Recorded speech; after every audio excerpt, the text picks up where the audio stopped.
Okay, welcome everybody. Nice to see you all. Welcome, Joseph.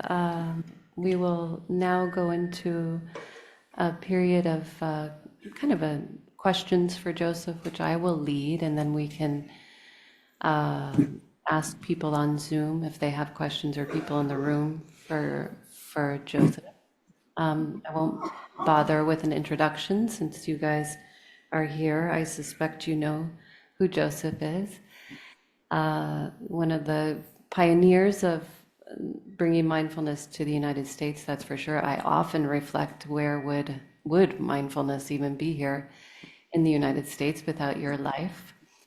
I thought it would be really nice to hear, well, first of all, Joseph is the founder of a great meditation center, IMS, in Barre, Massachusetts, one of the co-founders.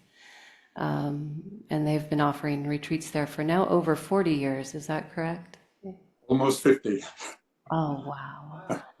Yeah. Hard to believe. Yeah. I've done a lot of practice there, and particularly at the forest refuge, and knowing for myself what a better person practice has made me, a kinder person, a more compassionate person. I think we all can. I think about the merit of your life and 50 years now of people going there and doing this work, and it's an unseen kind of goodness that has been put into the world as all of those beings, maybe hundreds of thousands now, that have passed through and became more ethical people, more kind, more compassionate people. So I think of the merit of your life with a great sense of joy. Whenever I'm there, I can really feel it in Massachusetts. So just to appreciate that. But I thought it would be really nice to hear about your early experiences, your early inspirations. And you mentioned your first teacher was Anagarika Munindra. Yeah. Yes, I can speak a little bit about the teachers I had, both early on and then over the years, because they really were tremendous inspiration to me. I first came in contact with Buddhism when I was in the Peace Corps in Thailand. I was young, I was just 20, 21 years old. When I finished my Peace Corps training, I knew that I wanted to pursue the meditation. When I came home back to the States, this was in 1967, I didn't know of any Buddhist teachers at that time in this country, although there might have been. So I was inspired to go back to Asia to find a teacher to really start more intensive meditation practice. And I stopped in India. I'd been given the names of, different ashrams and different places I might go. Traveled around a bit and finally ended up in Bodh Gaya, of course, the place of the Buddha's enlightenment, where I met my first teacher, Meninrah G. And he said something in the very beginning that completely hooked me to the practice.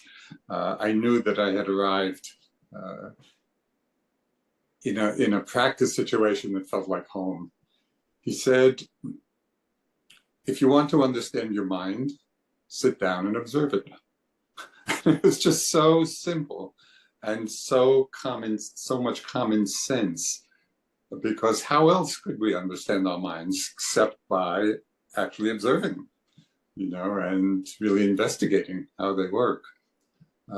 And I appreciated it so much because at that time there was no ritual, there was no ceremony, there was nothing to join. It was just the simplicity of settling into Dharma practice, Vipassana practice. So that really was a tremendous hook for me, because I resonated so much with the simplicity of the approach. And then over the years of studying with Meninrah G, in so many ways, he was an inspiration. One of his, I would say, mantras which he repeated so often in so many different situations. He would say, be simple and easy about things. Be simple and easy about what's happening in the practice. Be simple and easy with what's happening in your life. And of course, as we become more simple and easy in relationship to things, our life becomes more simple and easy. And Meninrah G really manifested that. And at the same time, he was both very quirky and very pragmatic. So just to share one story, which might give some indication of this. One time I was with him in the little bazaar of Bodh Gaya, and he was there bargaining for about 5 cents worth of peanuts with the peanut vendor.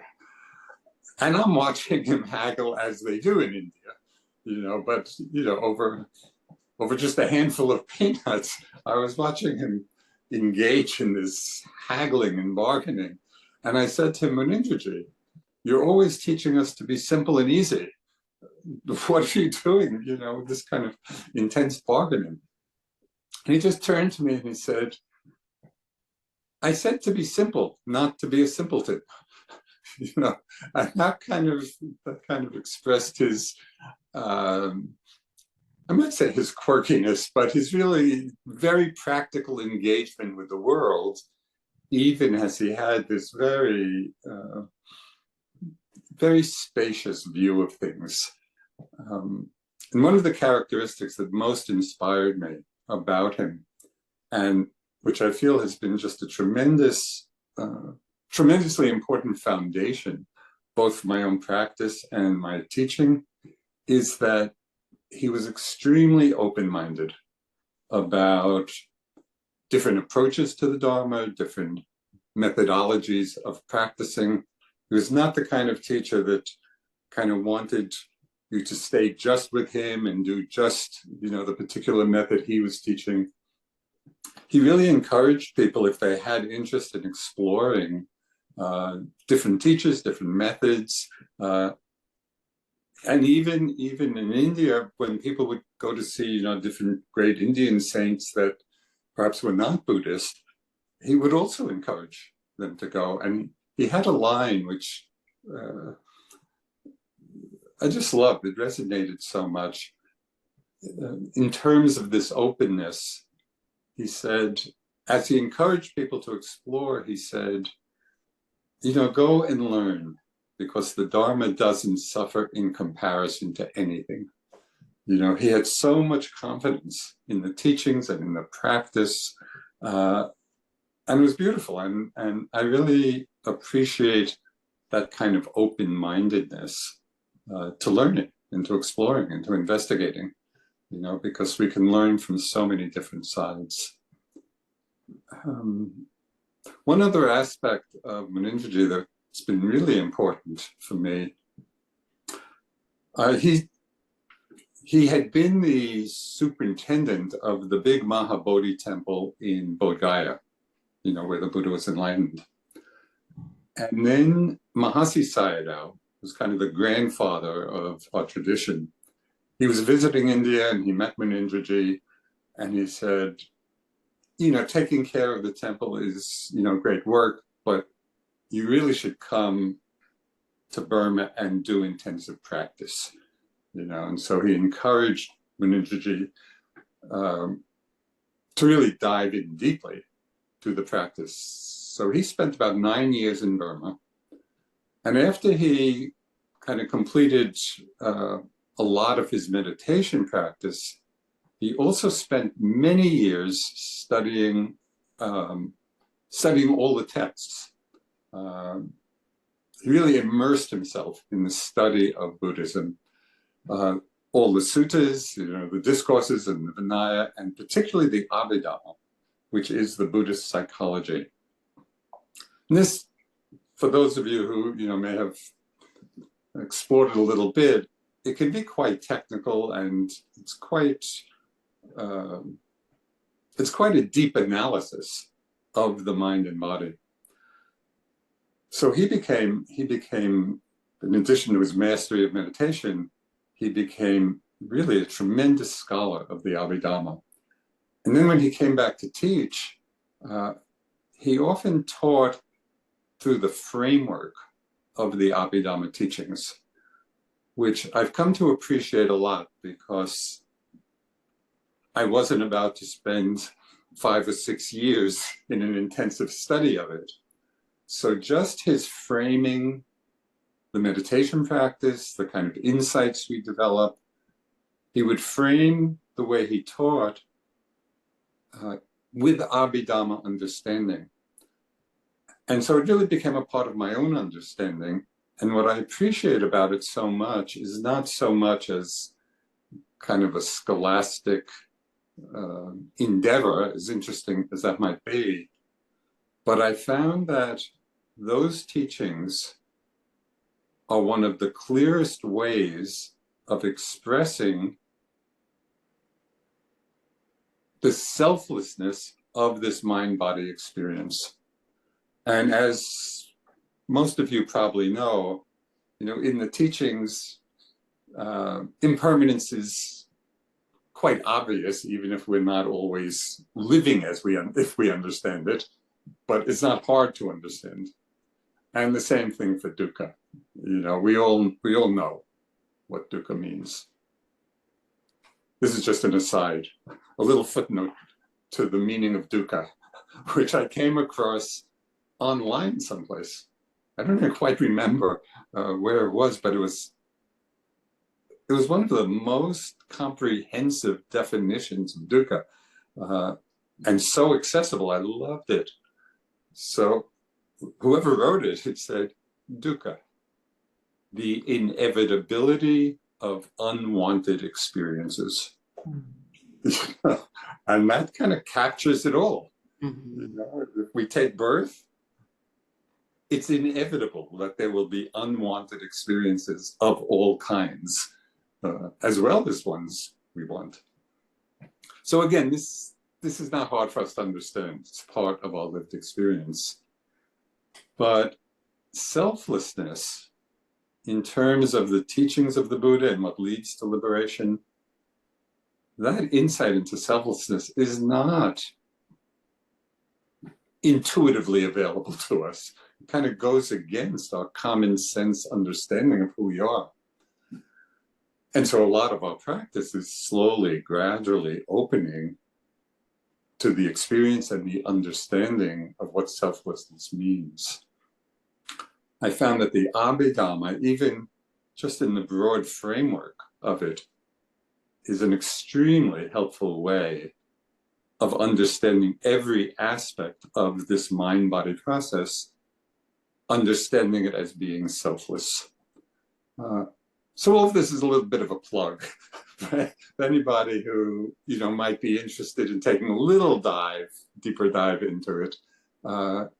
Even if you don't become an Abhidhamma scholar, just to get a sense of the framework, because it might really help deepen your understanding of anatta in your own experience. And do you guys in Barrie, do you have some classes there on the Abhidhamma? So in Barrie, there's IMS, and then a sister organization is the Barrie Center for Buddhist Studies. Yeah. And it's just down the road, it's a neighbor, which we established about 10 years after IMS.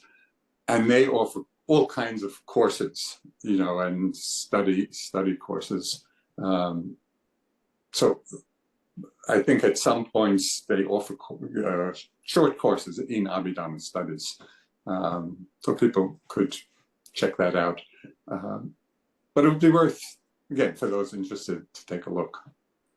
Yeah, and for those that don't know, it's the Buddhist book of, it maps out the consciousness. And as Joseph says, it comes from the original text in the Pali Canon. And it's very technical in the way that it maps out the consciousness. And then as we look at our own, it's like a physics books, if you don't know the concepts. Yeah. But once you start looking at your own mind and having direct experience, then those things as a map make a lot of sense, right? Yeah, well expressed. Thank you. Uh, So in those early experiences with Munindra, was it intensive practice that you were doing with him, and in what setting? yeah, it was. So um, when I first went to India and met him, there were very few Westerners there. There were about 12. 12 was a crowd. We were mostly staying in the Burmese Vihara. And there were not formal meditation courses. We would just meet with Meninrah G, usually every day, for long periods of time, and then go back to where we were staying and do the practice on our own, just sitting and walking. And I was very motivated, and I just loved that way of practice. So there was not much structure, and the support really was simply meeting with Meninrah G to report on our meditation. And those early years of practice, in some way, were the inspiration for the forest refuge, which is a place, as you mentioned, it's a beautiful place to practice. And we've designed it so for many months of the year, there's not much structure, but just enough to support the practice. So people are really going in their own rhythm, in their own way, and it builds a lot of self-reliance, in the meditation. And that was my introduction to intensive practice. And I would just sit and walk, throughout the day, and I loved it. It was so rewarding. And another of Munindra's statements, which proved to be very true, he said the practice is simple but not easy. So the instructions, as you all know, it's very simple. It's not complicated. But given our minds, it's not always easy. And there are a lot of ups and downs. And it took me quite a while to actually develop enough concentration so that it became enjoyable. But when it did, it did when I did some intensive metta practice, did a couple of months of metta intensively. And that was the first time that my mind actually became somewhat concentrated. And I remember having the thought, oh, this is why people like to meditate. Because misery before that, huh?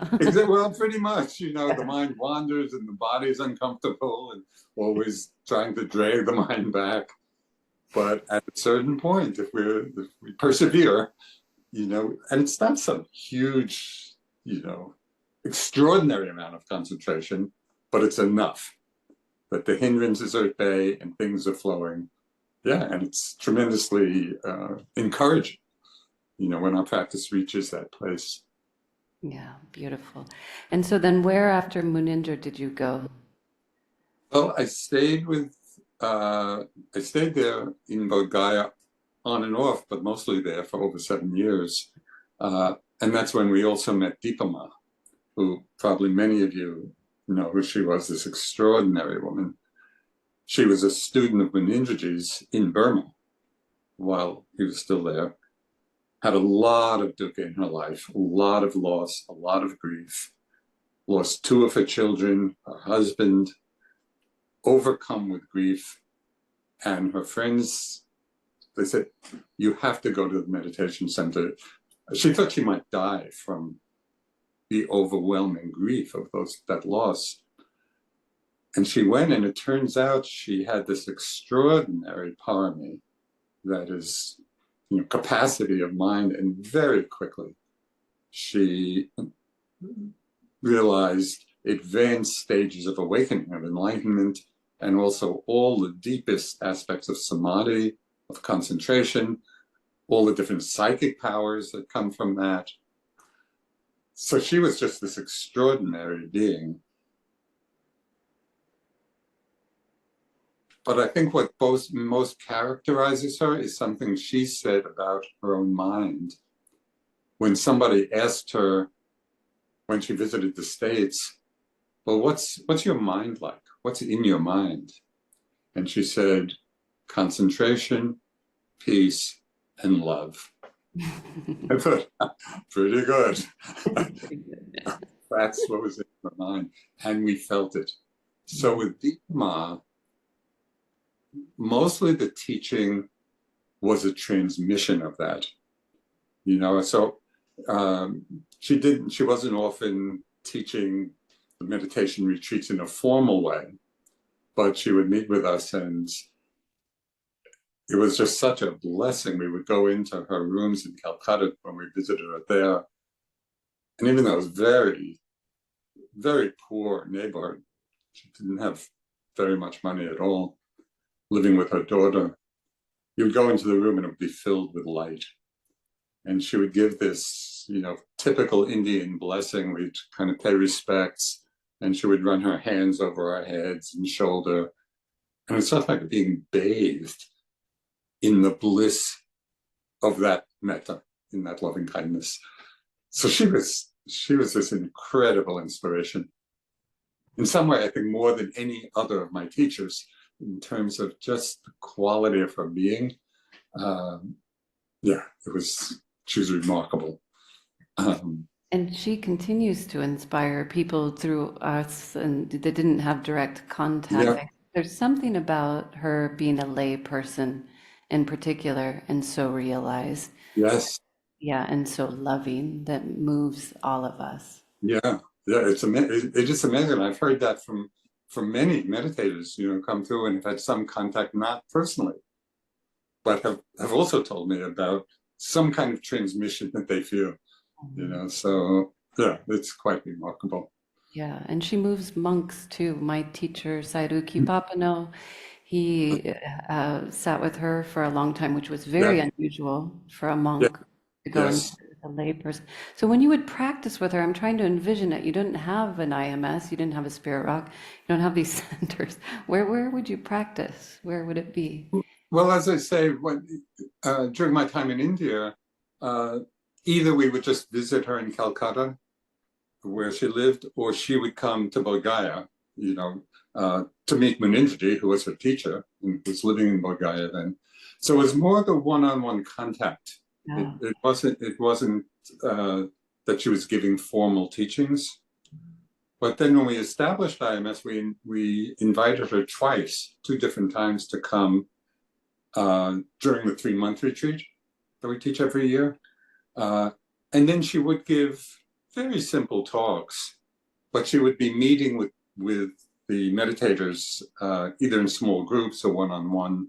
So that's how she would be giving advice. People would report on their experience, and she would guide them in one way or another. And she had also gone and practiced with, like Munindra Mahasi, yes? Well, when she was studying with Meninrah G in Burma, Mahasi was the main teacher there. But because Dipa Ma and Meninrah G were both Bengali, so Mahasi Sayadaw suggested that Dipa Ma study with Meninrah G, who had already finished his training. Okay. Yeah. Okay, and then can you tell us, let's hear about one more teacher of yours that was very influential, and then we'll let other people ask questions. Yeah. Okay. So quite in contrast to Meninrah G and Dipa Ma, in later years, so this was 10 years after I had already started teaching in this country and IMS was established, we met Sayadaw U Pandita, who, after Mahasi Sayadaw died, he became the abbot of that big monastery in Burma. And he was a warrior. Unlike Munindra, who was much more Taoist in his approach, very soft, very open, and just encouraging in that way. Sayadaw U Pandita was a make effort warrior, and really, in a way, demanded it. We didn't have much choice. If we signed up for that retreat, the way he taught just called upon us to up the effort level. And for me at that time, it was super helpful because, and I don't know whether this, anybody listening can relate to this or not. But at a certain point when my practice had been going really well, I'd been practicing a long time, things were unfolding pretty smoothly, but in a way it felt like coasting. You know, I was just kind of going along on the momentum of my practice. It felt good. Sayadaw U Pandita comes along and it was like a kick in the pants. You know, okay, you know, you've done all this work, but now really let's see what can unfold by energizing the effort quality in the mind. And he did it in a few different ways. First, the schedule was very rigorous. And especially that first year when he came to IMS in 1984, the schedule had 14 hours of sitting and walking in a day. And one might think, well, there are 24 hours in a day. Well, it shouldn't be so hard to get in 14 hours. Not easy. even on retreat with not other distractions. So that itself, you know, really, really pushed us to be as continuous and intensive as possible. And then he had a very particular reporting form, which was very exacting and demanded a lot of precision.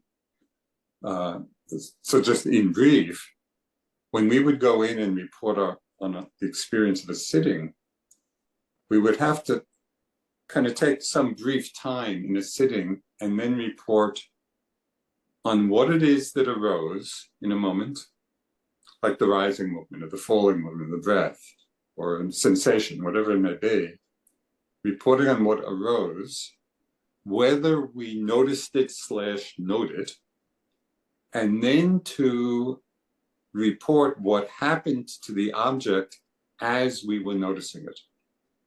Did it get stronger? Did it get weaker? Did it disappear? Did it whatever? He wanted us to describe how it changed. Well, to do that moment after moment,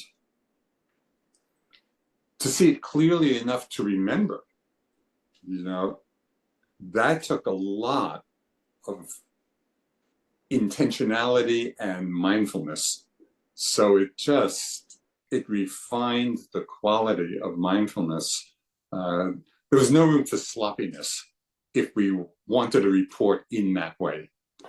So again, for that period of time in my practice, this was really helpful. It upped the game a lot. So I'm really appreciative of, it was not always or even often easy because he was very demanding, but in an encouraging way, you know, and so it was tremendous inspiration. I need oh, my microphone's about to lose its batteries. Can I have the other? Yes, he was my first teacher, Sayadaw U Pandita. Yeah, all first several months of retreat practice were all Sayadaw U Pandita.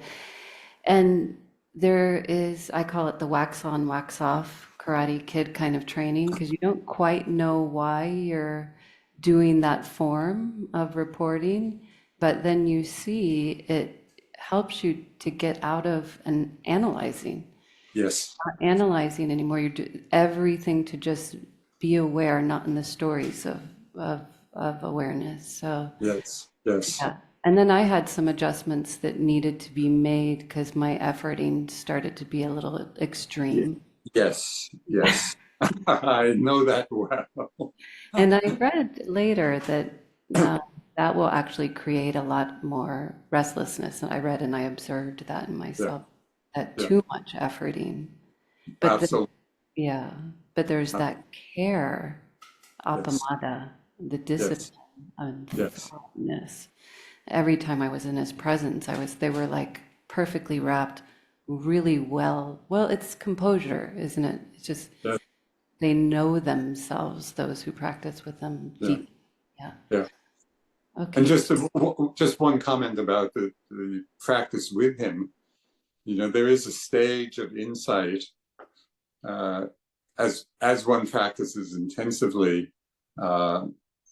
and the practice is deepening. So there is a stage of insight called equanimity about all formations. And at that time, the practice is really going along all by itself, effortlessly. And I was amazed after going through some really challenging times.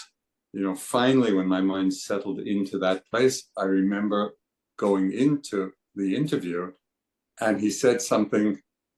If I had been sitting in a chair, I would have fallen off the chair because it was so unexpected. He said, at that point, and this is what he told me, you no longer need to make effort. Now it's just, you're in the stream of the practice in an ongoing way. And so even though he emphasized effort so much, at the time when it's no longer needed, he completely acknowledged that, and it was such a surprise to me. But I really appreciated that as well. Yeah, thank you for sharing those experiences. Okay, let's open up now to if anybody else has questions in the room or online. If you're online, just raise your virtual hand and have a question. If you're in the room, then somebody will bring the microphone to you. Any questions for Joseph? And then Joseph should be able to see us in the room, so you can look over at that camera. That camera, yeah. Okay, somebody has to switch the camera because I'm still just seeing you. She's about. There we go. There we go. Hello. Thank you, Joseph. Yeah. Long-time fan, first-time caller.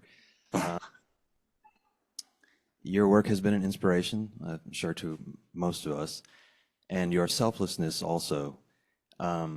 As we think about trying to be productive citizens of the world on a relative level, do you have any advice on how to sort of keep anatta in mind with some level of general personal achievement that just sort of gets us out of bed and working to sort of make a living each day?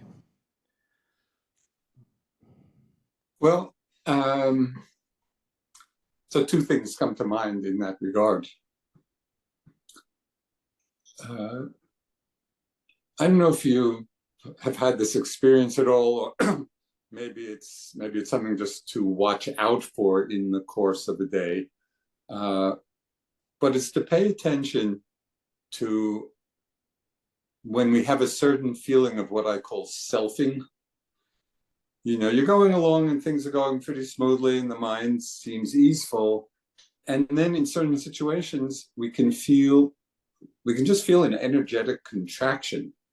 And it may be in terms of a reactivity in the mind. It could be a kind of comparing of ourselves with others in the mind. But if we set the intention just to watch for that time of going from an easy flow in the day to all of a sudden, a little glitch in how we feel, that often will reveal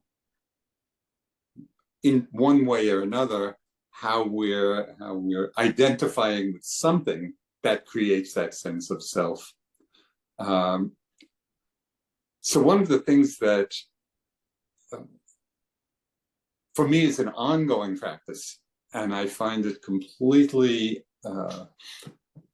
fascinating to watch. As many of you know, the practice is really about the purification of the defilements in the mind, different forms of greed or hatred or delusion.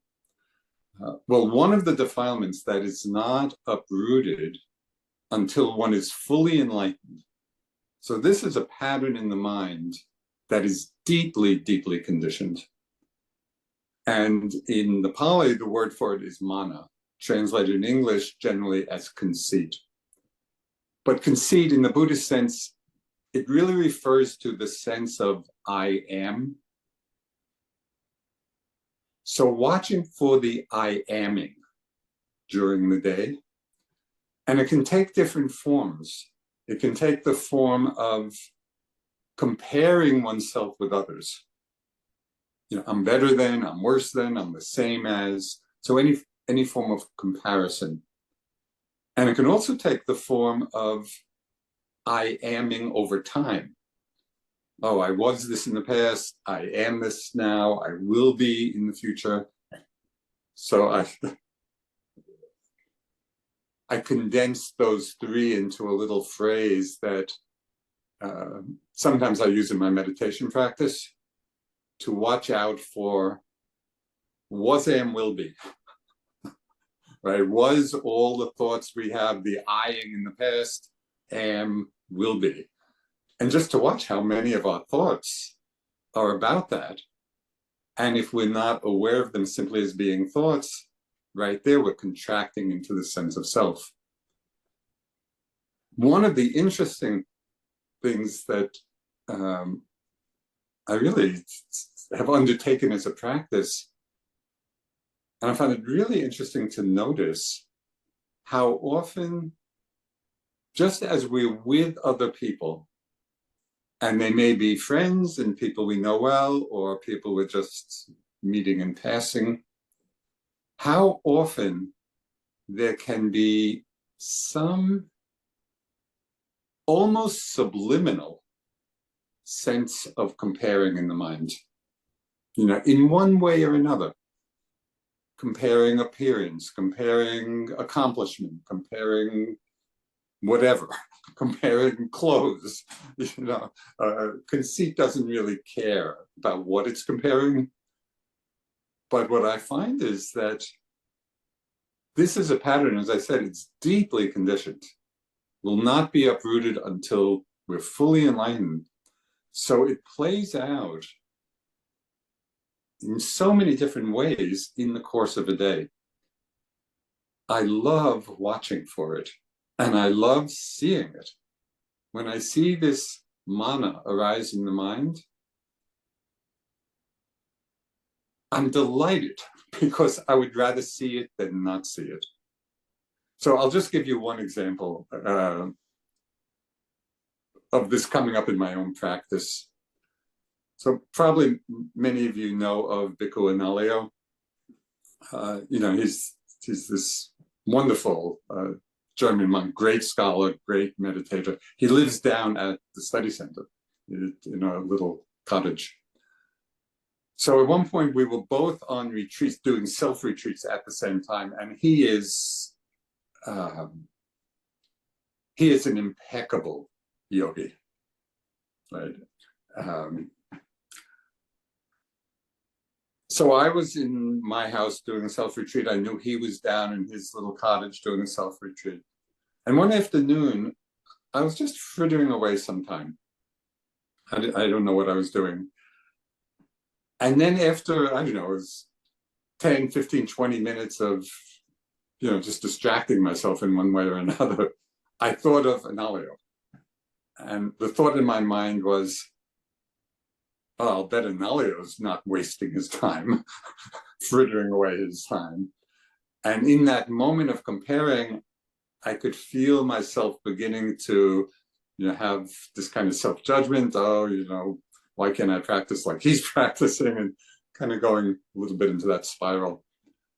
But then pretty quickly, and I think thanks to the many years of practice, so pretty quickly I recognized, oh, that's mana, that's the comparing mind. And as soon as I recognized it as being, oh, that's just mana, the whole thing fell away, because in the seeing of it, one realizes that mana itself, this comparing mind itself, is selfless. It's just another conditioned pattern in the mind. So as soon as I could recognize it, rather than being seduced by it, the whole thing, that whole pattern disappeared. So this is the value, of paying attention to this particular pattern and coming out of the selfing, that arises with it. So these are a couple of the things that come to mind in response to your question. To watch for that contraction during the day, the energetic contraction that can reveal some creation of the sense of self through reactivity, or watching out for mana.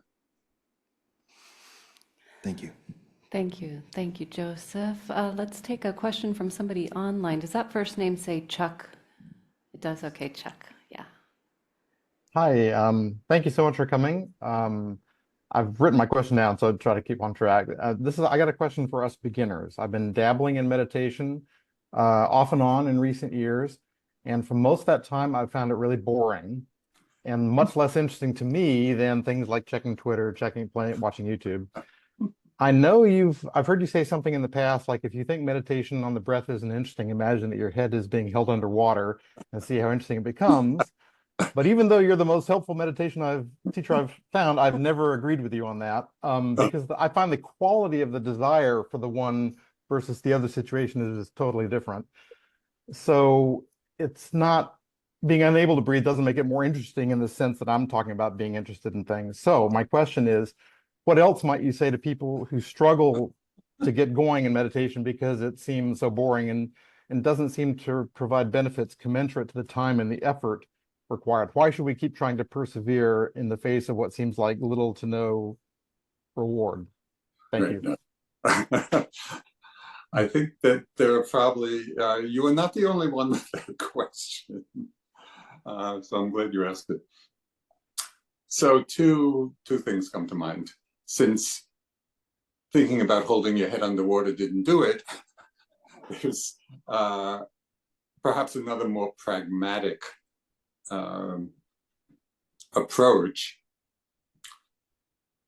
which will relate to the second point I'll make. I don't know if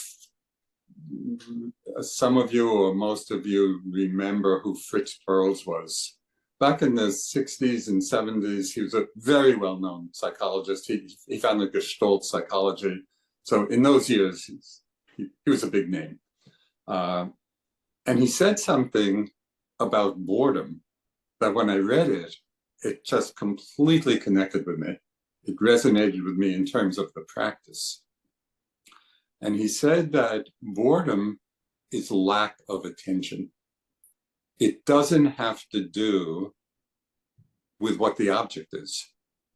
It has to do with the quality of our attention on the object. And this is borne out, whether it's with the breath or some people feel that about the walking meditation. It's like walking back and forth and being mindful. On the surface of it, what could be more boring? Walking 10, 20 steps in one direction, turning around, walking 10 steps in the other direction. And yet, when our attention is closely connected, really close, we're feeling the sensations of the movement closely, the mind is not bored at all. It's totally engaged. And the same thing could be said of the breath, that the boredom comes not because the breath is boring, but because the quality of our attention is not close. We're in this state that I like to call more or less mindful. So we can be sitting, feeling the breath, and kind of there. We're not necessarily totally lost, but we're not fully there. We're not completely feeling the breath. The subtlety of sensations. So just as an indication,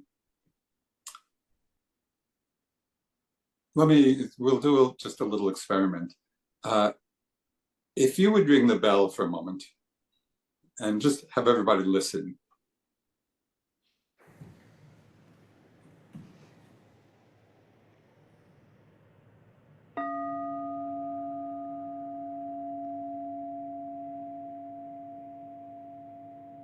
Okay, so with the more or less mindful quality in the mind, oh, I heard the sound of a bell, as if it's one thing. But just now, as you were listening, I wonder if, and I imagine you could feel that within the sound of the bell, moment after moment, so many different things are happening.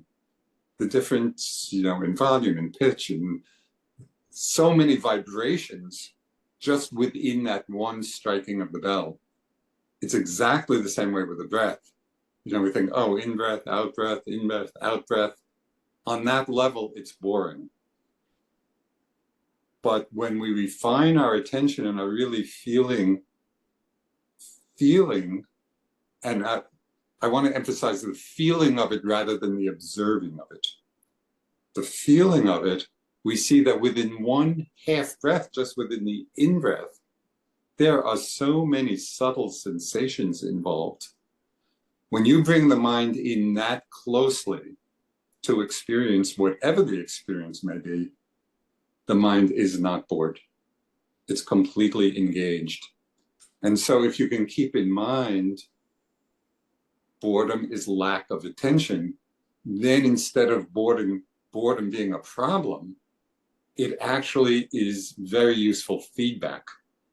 So whenever you're feeling bored, take it as feedback and see if you can bring the mind in closer to whatever the object is, whether it's the breath or walking, bring it in closer to feel the more subtle aspects of what's going on. If you do this, you know, as best one can, and coming back to it when you feel bored again, and you take it as feedback, and so you bring the mind in close again, over time, and this is what the word practice means, if we keep practicing that level of close attention, at a certain point, the level of concentration gets stabilized, and we find the mind can rest in that quality of attention more effortlessly. And that's when the practice and the meditation becomes enjoyable, and you really begin experiencing the fruits of the practice. But just like with anything, if you're learning a new sport or learning a new musical instrument, you know, at first it's hard, it's difficult, it's boring. What's needed is just the perseverance to keep going with the right guidance, so we are developing the skill involved. And just like with music or sports or any discipline, with practice, it becomes over time more easeful. But it doesn't happen by itself. we need to actually practice. So just one last thing. Hopefully this will be some encouragement. When I first went to India and began intensive meditation, I had zero meditation, concentration, zero. I would sit and my mind would just think for the hour. I studied philosophy in college, so I'd love to think about things.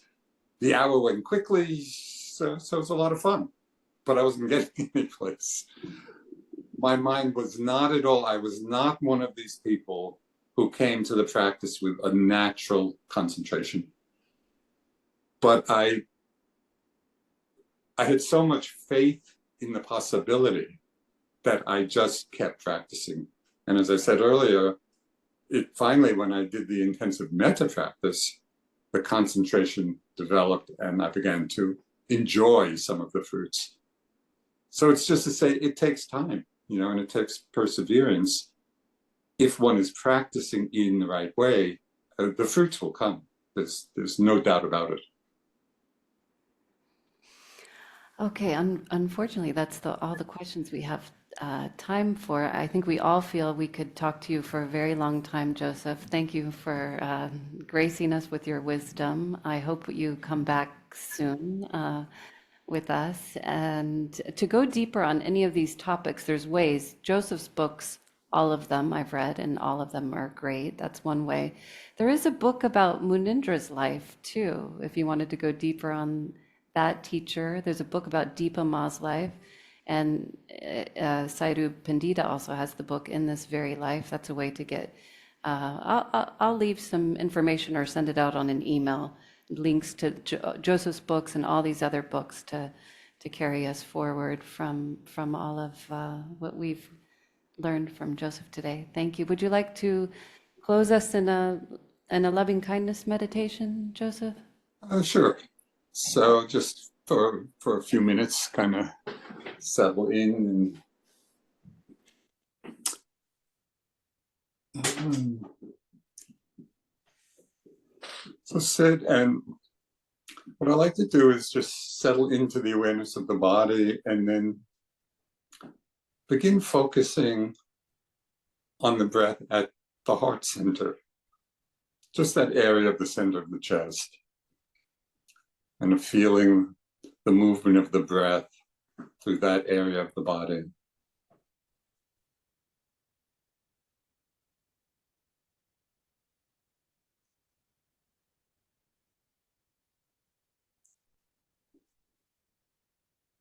And then call to mind someone for whom it's really easy to feel goodwill and loving thoughts and good wishes.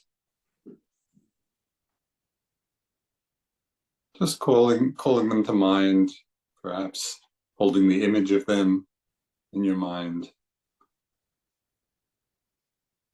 And simply giving voice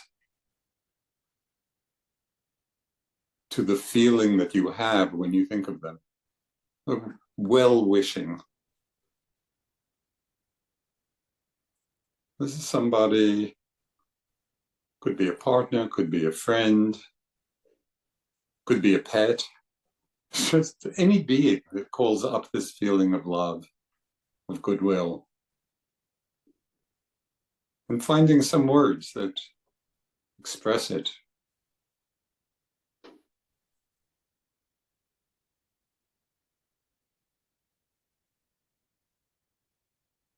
May you be happy.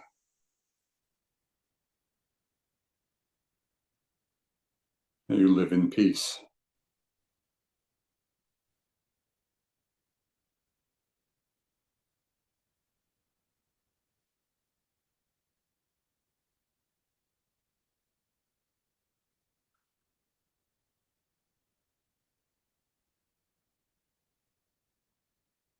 What I like to do sometimes is just to spontaneously let whoever comes to your mind enter into this field of metta, or loving kindness, just in a very spontaneous way, expressing those same wishes.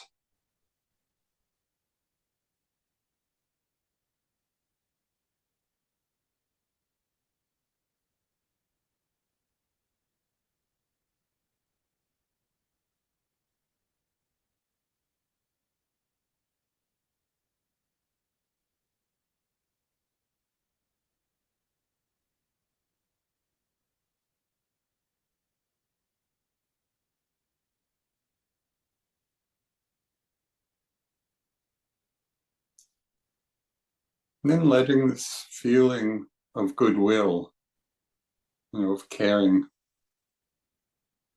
radiate outwards to everyone in the room,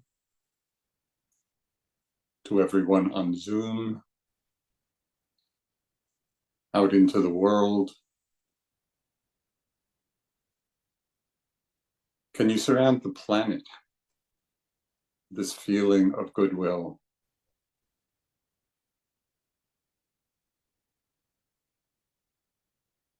May all beings be happy and at peace.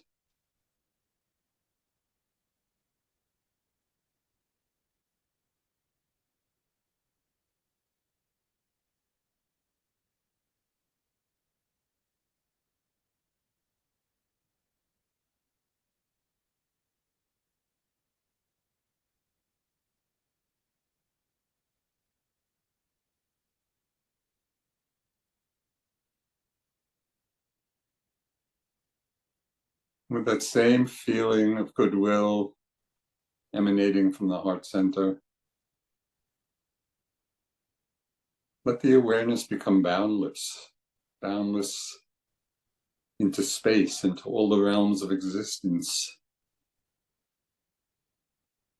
May all beings everywhere, without exception, live happily and at peace.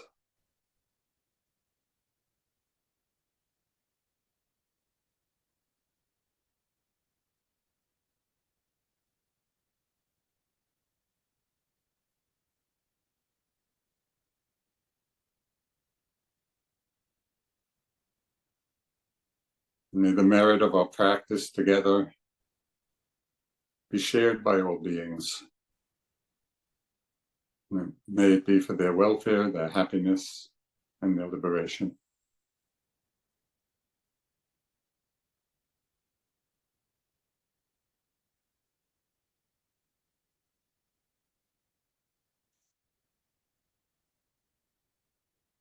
When you're ready, you can open your eyes, feeling the metta spread throughout the room, throughout the Zoom. Thank you.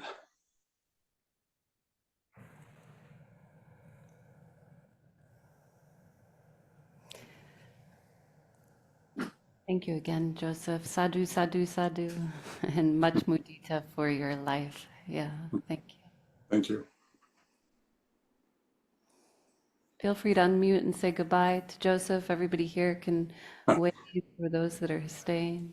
Bye, Thank you Joseph. so Thank you much, so much. Joseph. Thank you, Joseph. Beautiful. Thank you. Wonderful. Thank so you. much. Thank Bye. you, Thank you so Joseph. much. Thank you Well, so thanks for much. Thanks for joining. coming. See you next time. Thank you for joining. Thank you, Wonderful. Joseph.